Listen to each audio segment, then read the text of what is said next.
The new GTA 5 Online update is good, but there are many things in it that just quite frankly do not make any sense. So I have compiled 12 minutes of things that do not make any sense in GTA 5 Online's new update, and if you do enjoy this video, please subscribe and leave a like. It does help me out an absolute ton, and thank you so much for watching.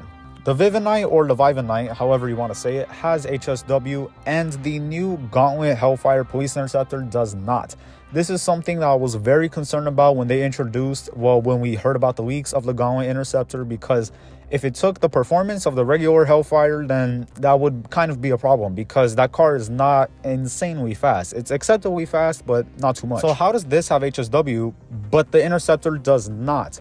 It would be very useful if the Interceptor had HSW, because you'd actually be able to catch people with it. It is so fun to drive around as a cop and try to catch people, but whenever they take off in any somewhat new car, you get dusted. These things are pretty slow, and it really does not make any sense to me whatsoever why Rockstar did not add HSW to the Gauntlet Interceptor, because they could have made so much money on shark card sales if they just had. Hell, the extra HSW could have costed an extra $2 million, and I would have paid that. Granted, I don't buy shark cards, but someone would. So it really does not make any sense. It's a cool car overall, but I'm kind of disappointed. To accrue the necessary funds for the heist, Vincent has us go out to these money laundering places, and then we steal money from these places to use as money for the heist preparation and all that. So why doesn't Vincent just tip us off about places like this all the time, and then we could steal money from them all the time, kind of like a second stash house? Because if there was another stash house like this, but instead of having supplies for a business, which may already have supplies, it's kind of bugged at the moment, it's been bugged for a while, we could just get liquidable cash. I do not understand this, and it looks like these places have a good amount of money, and Rockstar could still balance it. Even if it does give, say, like $100,000, maybe it could only spawn max like once every day. Doesn't make much sense. We steal a train for absolutely no reason, except if you do the stealth approach, which you cannot choose. You kind of have to do it in the mission. I forgot what the mission's called, where you're sneaking around the lockup area and you have to steal something from the lockers. If you get caught in that mission, you cannot go back. Well, I think you could actually restart the mission, but regardless, if you do not do stealth, you do not use the train. You steal a train for no reason at all. So why doesn't Rockstar just lock you into, okay, you want to do stealth or loud, you choose, and then they could cut out this mission or not, and then throw in a new mission if they want, because I already know they're going to make it easier for players. They're not going to want to do that. Really does not make a lot of sense to me whatsoever, because this was not an easy effort to do. We had to knock over a whole place with all these gang members around, steal a train, drive it around for a good amount of time, get ambushed, and this entire mission is completely pointless if you do the heist on loud. If you do it stealth, it's kind of helpful, I guess, but you're forced to go loud either way. You cannot complete the heist completely stealth. So what is the point of this mission setup? I've absolutely no clue. I guess Rockstar kind of just added it as a filler mission, and it is pretty cool for that purpose. It's pretty cool to drive the train, but it's not like you couldn't do it. There is a mission in story mode called Derailed where you drive the train, but for online, it just doesn't make much sense. We should have gotten the Hellfire Interceptor for free. I thought we were going to get it for free after completing the heist because of Vincent's tone in this cutscene. He was going on about, oh, we just got these new rides and all that. He kind of hints at it. Take a listen. Excellent work. Mission accomplished. Now to the vital matter of payment. As I'm sure you can appreciate, there are certain transactions I can't be party to as an officer of the law. But if I've learned anything from my consociates on the LSPD, it's how to look the other way.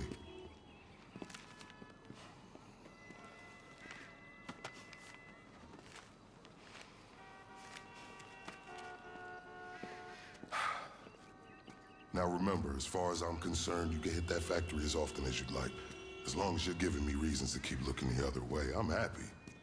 As you can see from my choice of transportation, my fortunes at the LSPD are also improving. Just got these babies in, fresh off the line. Damn, that's pretty cool. Wish I had one too, right? Yeah, you got one, man. Pretty cool. Me too, right? Okay, but you're giving me one too, right? All right, hop out the car now. It's a joke. I get it. Come on. Where are you going? Hey, Vincent, where the hell? The game makes you return to the police station, the one in Vespucci, every time you're done with a mission setup. This makes no sense to me because conveniently, after every mission, we are at Vincent's lockup. And before every mission, before we drive off to wherever to go, we are at Vincent's lockup again. So why don't we just drive here to start the missions? And it would also be more discreet for Vincent because, we can't be talking about public business, private business like this at a police station where his colleagues, cameras, any number of things could find out what we're doing and try to stop us. No, it makes more sense to do that at the police station, right? No, not in like privacy and all that, when you actually have a place in private where you could discuss these things. I'm sure Rockstar just did this so it makes you take more time between setups and all that. They don't want the heist to be too efficient, but it's just annoying and really does not make any sense. The tier 4 of the Clucking Bell Farm Raid 40 career progress thingy, I don't even know what it is called, requires you to complete the heist as a leader in less than 45 minutes. I cannot tell you in my mind how impossible this seems. Now, it seems actually very possible if you have a duo, but doing it solo, I just can't fathom it. I cannot fathom how someone could reasonably do this. Now, the heist only did come out, so we will have to see if people find faster routes or anything to skip certain things or whatever, certain cutscenes or certain objectives entirely. But as of right now, as of recording this video, I don't know what day it is, this seems very impossible. Congratulations to anyone who manages to do it. This was the perfect update, the perfect opportunity for Rockstar to finally add police outfits to GTA 5 Online, where you can just buy them. You don't have to do any stupid, ridiculous glitch, and they didn't add them, which is so stupid. We're stuck with the prison outfits from a long time ago, which honestly don't even look like cop outfits, but whatever, you could use your imagination. Or you can make your own custom one with like a vest or whatever, but then you don't have the belt unless you do another glitch. It's like, come on, just add police outfits, add unmarked, off-duty outfits. This is very easy for them to do, and this was the perfect update for them to finally do it. Cop cars are there. We're going in, working with cops, like, come on. Unfortunately, though, over the years, Rockstar has had many opportunities to add police outfits, and it just doesn't seem like they'll add them. I really do hope they prove me wrong, but as of right now, it just doesn't seem very likely. It really doesn't make much sense to me because the outfits are already in the game. You just have to give them to the players, and if you want, you could add some other ones as well. But whatever, typical Rockstar. There was a glitch for a very short period of time that allowed you to save the finale of the Clucking Bell Farm Raid heist as a job in a playlist, and then you could just keep playing every job in the playlist over and over again without doing any of the setups. This was patched so unbelievably fast, it's not even funny, because this obviously allowed players to make multiple millions if they wanted to, but it wasn't out long enough for players to do that, and they patched it instantly. But of course, reasonable game-breaking glitches like the frozen input glitch on consoles where you cannot, and no inputs are read at all. The only way to fix it is to restart GTA 5 Online and join back. Nah, that's still in the game. Really makes no sense to me at all. Only the stock roof on the new Terminus has rear glass. Now, the rear glass, all the way in the rear, not the side rear, does have glass and some other roof options. But the other roof options, aside from the cut ones, obviously, where it's supposed to be open, do not have side glass. This is not supposed to be like this, I think, and it doesn't make sense to me as to why they would make it like this if it's not meant to be like this. Like, the stock roof has glass there, so why would the painted roof not have glass? It's really unfortunate for me because I really love how the painted stock roof looks, but it doesn't have the side glass, so I don't put it on because it looks kind of stupid. Once again, this could be a deliberate feature, but it really wouldn't make sense to me as to why it is. We see a scene at the start of the introduction for the new heist showing Jimmy selling drugs outside a burger shop, and Vincent's talking about how he's able to do it for a very long time and whatever. Despite this, we never see Jimmy in this DLC ever again. Now, there could be a part 2, but that would be kind of crazy considering this update is a drip feed of a heist. Or of an update, it's not an update in of itself. So if that were the case, there would be drip feed for the drip feed of the update, which would be very hilarious, but I don't think Rockstar would stoop that low. But who knows, honestly, they probably will. But it is kind of sad that we do not see Jimmy for the rest of the heist because I actually like him and I think he's pretty funny as well. Instead of us doing all of this for Vincent, why doesn't Vincent just tip off the FIB, I was about to say the FBI, of this whole cartel operation thing, because he wants to stop the corruption and all that and whatever, and the cartel has the Los Santos Police Department in their pockets, but they don't have the FIB in their pockets because I don't think they quite frankly have the budget for that if they could. So why doesn't he just tip off them instead of us doing all this? And it really just doesn't make any sense to me. Not to mention the threat of losing his job and going to prison for life because he's doing all this if he does get caught or we snitch him out. There is quite frankly just too much risk in Vincent doing all of this just to stop something that the FIB could stop 10 times quicker. Really does not make any sense to me as to why Vincent would risk all of this and his job. Speaking of Vincent, from a strictly plot, storyline, whatever, he has no incentive to stay loyal to us whatsoever. Granted, we have helped him in the past with the whole mob cop theme and we've recovered a car for him, whatever, but he has no purpose. He has no benefit of staying loyal to us and not snitching us out to the FIB or some other agency. He has everything he needs to snitch on us, and in a future update, we could see that possibly. Wink, wink, Rockstar, I'm giving you free ideas. Please give me money.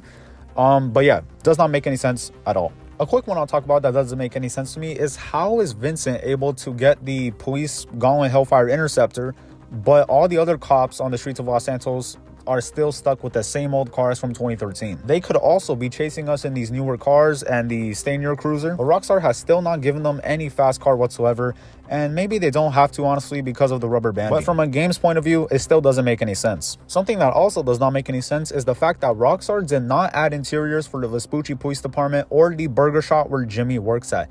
This is insane to me because if you don't know, Rockstar recently acquired 5M. 5M has interiors for like every building in the world. I'm sure they could share something, and they even have interiors for Burger Shot. I see it all the time in role players streams or videos or whatever. They're always inside there. So if it's there, why not give it to online? Make the world of online feel a little bit more alive, especially considering GTA 4 had this. So I don't know. It's incredibly strange to me. It really does not make any sense as to why they did not add an interior for either of these new buildings. Something else that does not make a lot of sense to me pertains to the players of GTA 5 Online. So like most people, I've been driving around the new police interceptor, pulling people over and all that, and part of that is killing them because, you know, if they shoot at you, then you have the right to shoot back at them, you know, in the game. But so many players just get butthurt and they have an ego or something and they don't want you to have one kill over them for whatever reason, so they kill you back and they seek revenge. They'll get an oppressor. I've been orbitaled. They'll orbital you, whatever. This is insanely strange to me because I don't know if these players know, but KD has been instanced, meaning that you cannot change it anymore unless you are in a deathmatch. Which, honestly, who's going to join and be like, hey, yeah, join my deathmatch, see who the real man is? It's just very strange to me. And that is it, everyone. Thank you so much for watching today's video. I really do appreciate it. If you did enjoy the video, please make sure once again to leave a like and subscribe. It helps me out a ton. And if you would like to further support the channel, support me, I have also recently launched memberships for $5 a month. I will get a custom license plate with the first 8 letters of your YouTube username on it. I will put it on a random car and it will be there forever. And sometimes it will make appearances at the end of videos. If you're interested in that, just click the join tab. It's where the subscribe button would be. If you're not subscribed, subscribe by the way, for more information. And thank you all so much for watching. I really do appreciate it. Have a good day or night or evening. I love you all, and goodbye.